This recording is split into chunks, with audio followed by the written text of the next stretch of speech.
With the growing spread of the COVID-19, the new normal for people under quarantine is going to be gathering virtually for work. But how does a business or school set all this up in a hurry?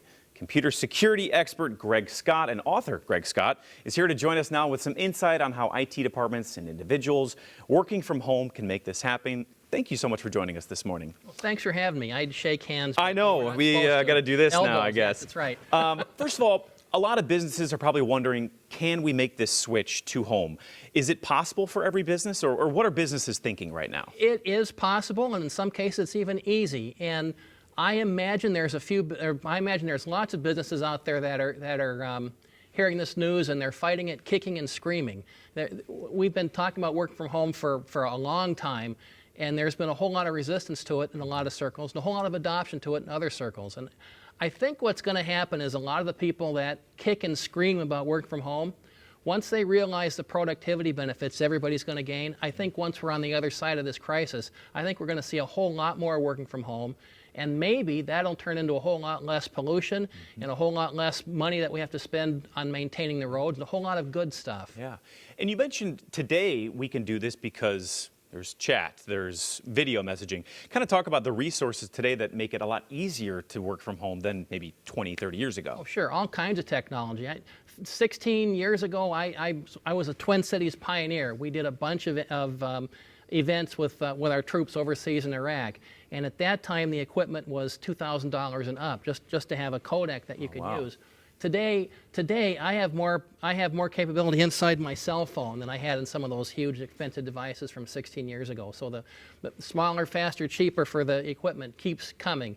With a $60 webcam and a $100 mic and a computer, I can do everything that expensive equipment could do a generation ago. Now, a lot of people are probably thinking, okay, I could work from home, maybe slack off for half the day. Businesses are probably wondering, how do I make sure my employees are working during this whole shift? How do you navigate that? In the company I work for, and we've adopted work from home widely, we hold people accountable for results. And everybody knows what results need to happen. And when I do customer support, I get surveyed. I'm probably more accountable from working at home and working remotely than people who spend time in an office. I can't go hang out with the manager at the water cooler and everybody looks at the other way. I've got to deliver results, and that's the way we do it in business. Hold people accountable for the results. Right.